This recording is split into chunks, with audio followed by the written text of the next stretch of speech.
지금 도장 찍으시면 안 돼요. 이 꼬마가 감히 어디서 시비야? 저 7개 언어를 구사해요. 영어, 중국어, 일본어, 프랑스어, 독일어, 아랍어, 스페인어까지도요. 그 순간 회장의 손이 공중에서 얼어붙었습니다.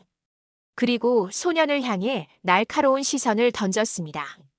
과연 이 소년의 정체는 무엇일까요? 그리고 이 위기를 어떻게 벗어날 수 있을까요? 이야기 시작 전에 구독과 좋아요를 눌러주세요. 그리고 댓글로 신문 배달 소년에게 응원의 메시지를 보내주세요. 그럼 오늘의 이야기 시작합니다. 새벽 5시 30분. 서울 강남구 테헤랄로의 정우그룹 본사 앞 13세 소년 유나미는 낡은 자전거를 세우며 숨을 골랐습니다. 아침 안개 속에서도 유리빌딩은 차갑게 빛났고 그의 어깨에 걸친 신문 가방은 여전히 무거웠습니다. 로비 안쪽에서 낮은 목소리들이 들려왔습니다. 하미는 신문 뭉치를 내려놓으며 무심코 귀를 기울였습니다. 계약은 거의 완료됐어. 그들은 진짜 조건을 눈치채지 못할 거야. 영어였습니다. 이어서 중국어가 섞였습니다. 당연하지. 우리가 얼마나 많은 걸 준비했는데. 그들이 우리의 진짜 조건을 발견한다는 건 불가능한 일이야. 하민의 손이 멈췄습니다. 진짜 조건을 모를 거라고. 그는 가슴이 두근거리는 것을 느꼈습니다. 프랑스어도 들렸습니다. 맞아. 함정은 완벽하게 숨겨져 있어. 함정이 완벽하게 숨겨져 있다고요? 하민은 본능적으로 한 발 뒤로 물러섰습니다. 그날 밤 월세 45만 원짜리 다세대 주택 3층. 하민은 책상 앞에 앉아 아버지가 남긴 낡은 가죽 노트를 펼쳤습니다. 그 안에는 7개 언어의 단어들이 빼곡했습니다. 영어, 중국어, 일본어, 프랑스어, 독일어, 스페인어, 아랍어. 아버지는 해외 건설 현장을 누비던 통역사였습니다. 중동 현장에서 크레인 사고로 세상을 떠나기 전 그는 어린 하민에게 이 노트를 건네며 말했습니다. 하민아, 언어는 세상을 바꾸는 도구란다. 진실을 전하고 용기를 내고 신뢰를 쌓는 거야. 노트 첫 페이지에는 또박또박 쓰인 3개 단어가 있었습니다. 진실, 용기, 신뢰. 하민은 매일 새벽 3시에 일어나 신문을 배달하고 학교를 마치면 편의점에서 아르바이트를 했습니다. 그리고 밤이면 이 노트를 펼쳐 아버지의 목소리를 떠올리며 단어를 외웠습니다. 3년이 흘렀고 이제 그는 7개 언어로 간단한 대화는 물론 뉴스 기사까지 읽을 수 있었습니다. 옆방에서 어머니의 기침 소리가 들렸습니다. 유방암 3기. 항암 치료를 받아야 하지만 병원비가 부족했습니다. 하민은 노트를 덮으며 주먹을 꽉 쥐었습니다. 오늘 들은 그 대화. 설마 정말 무슨 문제가 있는 걸까? 그의 마음속에서 아버지의 말이 울렸습니다. 진실을 외면하지 마라. 어머니의 기침 소리가 또다시 시작되었습니다. 민준아, 난 병원 안 가도 돼. 괜찮아. 어머니는 창백한 얼굴로 억지 미소를 지었습니다. 하민은 어머니의 손을 꽉 잡았습니다. 손끝이 차가웠습니다. 엄마, 이번 주 안에 꼭 병원 갈 거예요. 제가 돈 더 벌게요. 우리 아들. 너무 무리하지 마. 하민은 고개를 끄덕이며 방을 나왔지만 복도에서 벽에 기대어 눈을 감았습니다. 가슴이 답답했습니다. 다음 날 아침 신문 일면 헤드라인이 하민의 눈을 사로잡았습니다. 정우그룹 해외 4개국 합작 초대형 계약 체결 임박 기술 수출로 1,000억 원 규모. 하민은 신문을 움켜쥐었습니다. 어제 들은 그 대화. 이 계약 얘기였구나. 그는 더 이상 망설이지 않았습니다. 신문 배달을 마치고 곧장 정우그룹 본사로 달려갔습니다. 회장님을 만나야 해요. 계약서에 문제가 있어요. 하민은 로비 경비에게 소리쳤지만 키 큰 보안 요원이 그의 앞을 가로막았습니다. 꼬마야, 장난치지 말고 집에 가. 여긴 내가 올 곳이 아니야. 정말이에요. 어제 들었어요. 외국 사람들이 함정을 숨겼다고. 함정. 애가 영화를 너무 많이 봤나? 경비들은 비웃으며 하민을 밖으로 밀어냈습니다. 유리문이 쾅 소리를 내며 닫혔고 하민은 차가운 바닥에 주저앉았습니다. 그날 밤 하민은 아버지의 노트를 펼쳤습니다. 진실, 용기, 신뢰. 세 개 단어를 손가락으로 따라 쓰며 그는 다짐했습니다. 아버지라면 포기하지 않으셨을 거야. 나도 할 수 있어. 그는 눈을 감고 어제 들었던 대화를 떠올렸습니다. 영어, 중국어, 프랑스어. 모두 명확했습니다. 계약서라는 단어도 분명히 들었습니다. 내일 다시 가야 해.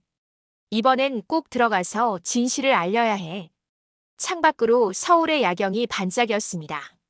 하민은 교복을 개켜 입고 책가방에 아버지의 노트를 조심스럽게 넣었습니다. 내일은 더 일찍, 더 용감하게 움직일 것입니다. 어머니의 방에서 또 기침 소리가 들렸습니다. 하민은 주먹을 쥐었습니다. 엄마를 위해서라도, 아버지의 뜻을 지키기 위해서라도 나는 진실을 밝혀낼 거야. 하민은 정우그룹 본사 뒷문에 서 있었습니다. 오늘은 대형 국제 행사가 있는 날이라 평소보다 출입자가 많았습니다. 케이터링 업체, 청소 직원, 외국인 방문객들이 분주하게 드나들었습니다. 지금이야. 하민은 청소 직원 무리 뒤에 몸을 숨기며 건물 안으로 들어갔습니다. 심장이 터질 것 같았지만 걸음을 멈추지 않았습니다. 엘리베이터는 위험했습니다. CCTV가 있었습니다. 하민은 비상계단을 선택했습니다. 36층까지. 다리가 후들거렸지만 한 계단 한 계단 올랐습니다.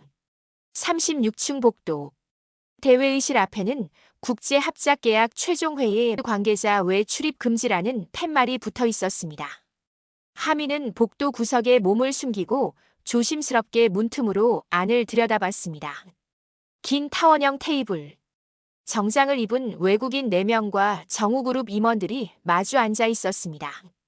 가운데에는 30대 초반으로 보이는 통역사가 서 있었습니다.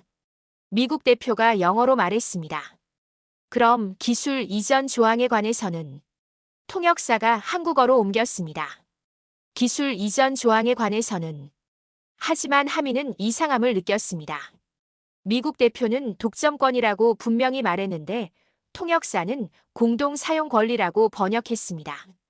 중국 대표가 중국어로 질문했습니다. 영구 독점권이 포함됩니까? 통역사는 잠시 머뭇거리더니 대답했습니다. 회장님, 그분이 계약 기간에 대해 질문하셨습니다. 하민은 숨이 막혔습니다. 저 사람, 일부러 다르게 통역하고 있어. 더 충격적인 것은 그 다음이었습니다. 통역사가 프랑스 대표와 눈을 마주치며 미세하게 고개를 끄덕였습니다. 마치 신호를 주고받는 것처럼. 회장이 서류를 넘기며 물었습니다. 그럼 우리 측 기술 자료는 공동 소유로 되는 겁니까? 통역사가 영어로 옮기기 전에 아랍 대표가 아랍어로 중얼거렸습니다. 이건 너무 쉽군. 다른 외국 대표들이 조용히 웃었습니다. 하지만 한국 측은 아무것도 모른 채 미소 지었습니다. 하민은 온몸이 떨렸습니다. 이건 사기야. 완전한 사기라고. 그는 문을 박차고 들어가고 싶었습니다. 하지만 지난번처럼 쫓겨날 게 뻔했습니다. 증거가 필요해. 확실한 증거. 하민은 주머니에서 아버지의 노트를 꺼내 떨리는 손으로 방금 들은 대화를 적기 시작했습니다. 영어, 중국어, 아랍어. 그리고 통역사가 왜곡한 한국어까지. 회의실 안에서 회장의 목소리가 들렸습니다. 좋습니다. 그럼 지금 서명하시죠. 하민의 눈이 커졌습니다. 안 돼. 지금 막아야 해. 지금 도장 찍으시면 안 돼요. 회의실 문이 벌컥 열리며 하민이 뛰어들어왔습니다. 회의실이 순간 얼어붙었습니다. 회장을 비롯한 모든 사람이 깜짝 놀라 그를 바라봤습니다. 누구야, 이 아이는? 경비. 여기 애가 어떻게 들어온 거야? 당장 끌어내. 통역사의 얼굴이 하얗게 질렸습니다. 하민은 숨을 크게 들이쉬며 외쳤습니다. 회장님, 계약서에 문제가 있어요. 통역이. 통역이 잘못됐어요. 보안 요원 2명이 달려들었지만 미국 대표가 스페인어로 비웃으며 말했습니다. 웃기는군. 신문 배달하는 꼬마잖아. 그 순간 하민이 또박또박 스페인어로 대답했습니다. 전 웃기지 않아요. 거짓말쟁이는 당신이에요. 회의실이 다시 한번 정적에 휩싸였습니다. 미국 대표의 눈이 커졌고 프랑스 대표가 몸을 앞으로 기울였습니다. 회장이 손을 들어 경비를 막았습니다. 잠깐. 애야, 내가 지금 뭐라고 한 거지? 하민은 떨리는 목소리로 대답했습니다. 저 사람이 방금 스페인어로 저를 웃긴다고 했어요. 그래서 제가 대답한 거예요. 회장의 표정이 변했습니다. 너 스페인어를 할 줄 아는 거냐? 네. 그리고 영어, 중국어, 일본어, 프랑스어, 독일어, 아랍어도 할 수 있어요. 통역사가 다급하게 끼어들었습니다. 회장님, 이 아이가 거짓말하는 겁니다. 그냥. 하민이 책가방에서 아버지의 노트를 꺼내 테이블 위에 펼쳤습니다. 아까 중국 대표님이 영구 독점권이 포함되냐고 물었어요. 그런데 저 통역사는 계약 기간에 대한 질문이라고 번역했어요. 중국 대표의 얼굴이 굳었습니다. 회장이 법무팀장을 불렀습니다. 지금 당장 각 언어 계약서를 대조해봐. 하민은 테이블에 놓인 계약서 뭉치를 가리켰습니다. 영문 계약서 3페이지 5조항을 보세요. 영구 기술 양도라고 되어 있어요. 그런데 한글 계약서 같은 부분에는 공동 기술 사용이라고만 되어 있어요. 법무팀이 급히 서류를 펼쳤습니다. 하민은 계속 말했습니다. 프랑스어 계약서 7페이지에는 영구 독점권이라고 명시되어 있어요. 하지만 한글판에는 그런 내용이 없어요. 법무팀장의 얼굴이 창백해졌습니다. 회장님, 정말입니다. 조항이 완전히 다릅니다. 회의실이 술렁이기 시작했습니다. 외국 대표들이 서로 눈치를 보며 수군거렸고 통역사는 식은땀을 흘리며 뒷걸음질 쳤습니다. 회장이 하민을 똑바로 쳐다봤습니다.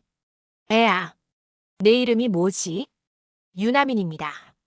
13살이고요. 매일 아침 이 건물에 신문 배달하는. 회장의 눈빛이 달라졌습니다. 하민아, 내가 방금 우리를 구한 거야. 법무팀이 세계 언어 계약서를 나란히 펼쳐놓고 조항을 대조하기 시작했습니다. 회의실은 긴장감으로 가득 찼습니다. 외국 대표들은 서로 다른 언어로 웅성거렸고 통역사는 구석에서 핸드폰을 만지작거렸습니다. 하민은 그 모습을 놓치지 않았습니다. 통역사의 손이 자꾸 주머니 쪽으로 갔습니다. 뭔가 불안해하는 듯 했습니다. 법무팀장이 보고했습니다. 회장님, 핵심 조항 7군데가 언어마다 완전히 다릅니다. 이건 명백한 사기 계약입니다. 회장이 주먹으로 테이블을 쳤습니다. 당장 경찰을 부르세요. 바로 그 순간 하민은 통역사가 책상 밑으로 손을 뻗는 것을 봤습니다. 테이블 아래쪽에 뭔가 은색으로 반짝이는 물체가 붙어 있었습니다. 저기요. 저기. 하민이 손가락으로 가리키며 소리쳤습니다. 저 사람 손에 들고 있는 거 뭐예요? 보안 요원들이 달려가 통역사의 손을 붙잡았습니다. 그의 손에는 작은 은색 송신기가 쥐어져 있었습니다. 크기는 라이터만 했지만 표면에는 빨간 불빛이 깜빡이고 있었습니다. 이게 뭡니까? 보안팀장이 송신기를 빼앗아 들었습니다. 그리고 테이블 밑을 살펴보니 거기에는 또 다른 소형 녹음 장치가 테이프로 붙어 있었습니다. 이건 실시간 송신 장치입니다. 보안팀장이 장치를 분석했습니다. 회의 내용을 외부로 전송하고 있었습니다. 특히 기술 프레젠테이션 부분이 전부 녹음되어 있습니다. 회장의 얼굴이 붉어졌습니다. 지금 무슨 소리를 하는 겁니까? 하민이 조용히 말했습니다. 단순한 통역 실수가 아니었어요. 처음부터 계획된 거였어요. 계약을 속이고 동시에 회사 기술 정보를 빼내려고. 통역사가 비명을 질렀습니다. 아니야. 난 시키는 대로 한 것뿐이야. 그 순간 프랑스 대표가 자리에서 벌떡 일어났습니다. 난 아무것도 몰랐어. 하민이 즉시 번역했습니다. 저 사람 아무것도 몰랐대요. 하지만 하민은 테이블 위 프랑스 대표의 서류 가방을 가리켰습니다. 아까 회의 시작 전에 저 사람이 통역사한테 뭔가 건네주는 걸 봤어요. 작은 봉투 같은 거요. 보안 요원이 서류 가방을 확인하려 하자 프랑스 대표가 소리쳤습니다. 이건 침해야. 하민이 조용히 말했습니다. 이건 침해다라고 했어요. 근데 왜 그렇게 당황하시는 거죠? 회장이 단호하게 말했습니다. 지금 당장 경찰이 올 때까지 아무도 이 방을 나가지 못합니다. 그리고 회장이 하민을 바라봤습니다. 하민아, 내가 우리 회사를 2번 구했구나. 하민은 고개를 숙였지만 가슴 속에서는 아버지의 목소리가 울렸습니다. 진실을 외면하지 마라. 경찰이 도착했고 국정원 요원까지 투입되었습니다. 이 사건이 단순한 계약 사기가 아니라 산업 스파이 사건일 가능성이 제기되었기 때문입니다. 통역사의 소지품을 조사하던 중 형사가 작은 검은색 수첩을 발견했습니다. 그 안에는 영어로 적힌 메모들이 빼곡했습니다. 이거 봐라. 1단계 계약 조작. 형사가 다음 페이지를 넘겼습니다. 2단계 계약 체결 후 자료 반출. 회의실이 다시 한번 충격에 휩싸였습니다. 이건 즉흥적인 범죄가 아니었습니다. 철저히 계획된 산업 스파이 작전이었습니다. 국정원 요원이 통역사를 신문했습니다. 누가 시킨 겁니까? 배우가 누구죠? 통역사는 입을 꾹 다물었지만 그의 핸드폰에서 결정적인 증거가 나왔습니다. 경쟁사인 태성 인더스트리 해외 담당 이사와 주고받은 메시지였습니다. 계약서 조작 완료. 기술 자료 녹음 중.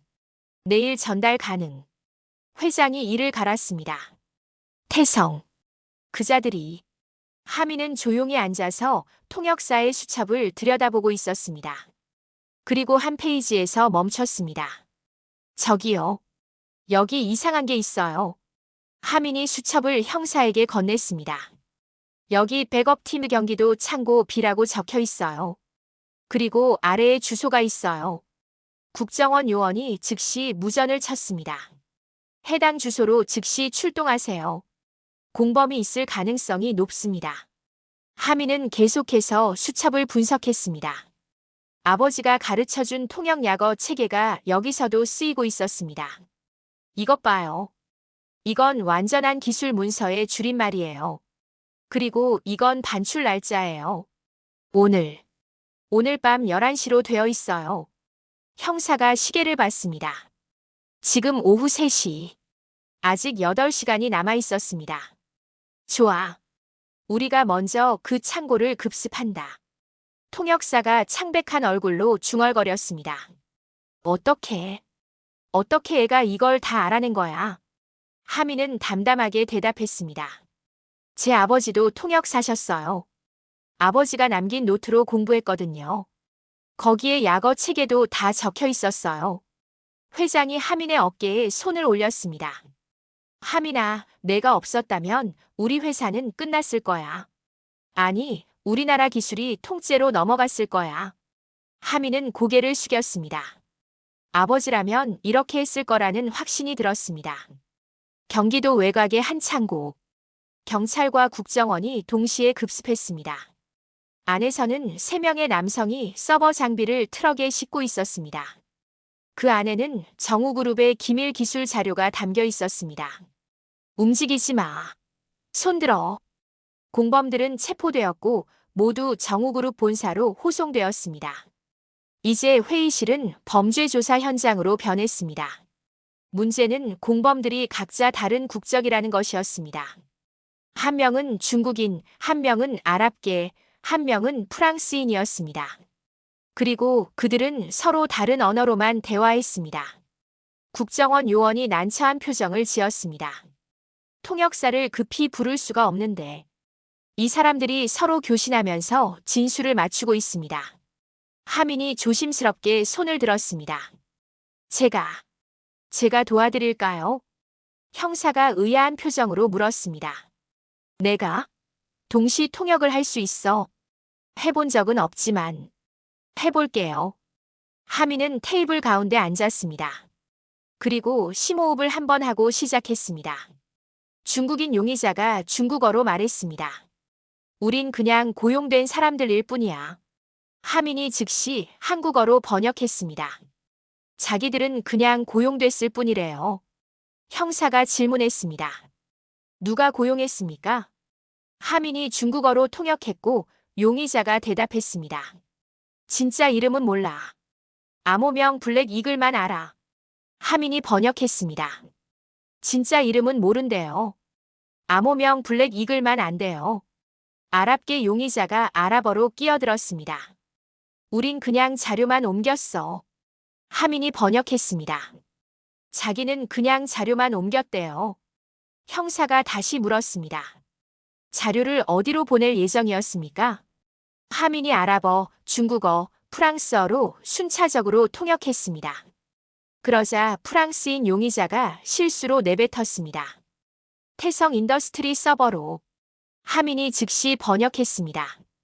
태성 인더스트리 서버로 보낼 예정이었대요. 결정적 증거였습니다. 3명 용의자가 동시에 당황한 표정을 지었고 서로를 원망하는 눈빛을 주고받았습니다. 하민은 2시간 동안 쉬지 않고 통역했습니다. 중국어, 아랍어, 프랑스어, 영어를 넘나들며 용의자들의 진술을 정확하게 전달했습니다. 형사가 감탄하며 말했습니다. 이 나이에 어떻게 이런 능력이. 정말 대단하구나. 조사가 끝나고 모든 공범이 자백했습니다. 태성 인더스트리의 해외 담당 이사가 배우였고 정우그룹의 신기술을 빼내 중국 기업에 팔 계획이었습니다. 국정원 요원이 하민에게 말했습니다. 자네가 없었으면 이 사건 해결이 최소 한 달은 걸렸을 거야. 고맙네, 젊은 통역사. 하민은 쑥스러운 미소를 지었습니다. 저는 그냥 아버지가 가르쳐 주신 대로 했을 뿐이에요. 3일 후 정우그룹 본사 로비. 회장이 평상복 차림으로 하민을 기다리고 있었습니다. 더 이상 냉정한 CEO의 모습이 아니었습니다. 그는 진심 어린 미소를 띠고 있었습니다. 하민아 왔구나. 하민은 여전히 신문 가방을 메고 있었습니다. 새벽 배달을 마치고 온 것이었습니다. 회장님 부르셨어요?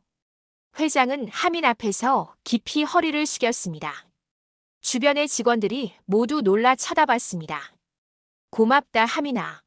내가 우리 회사를, 아니 우리나라 기술을 지켜줬어. 하민은 당황해서 손을 내저었습니다.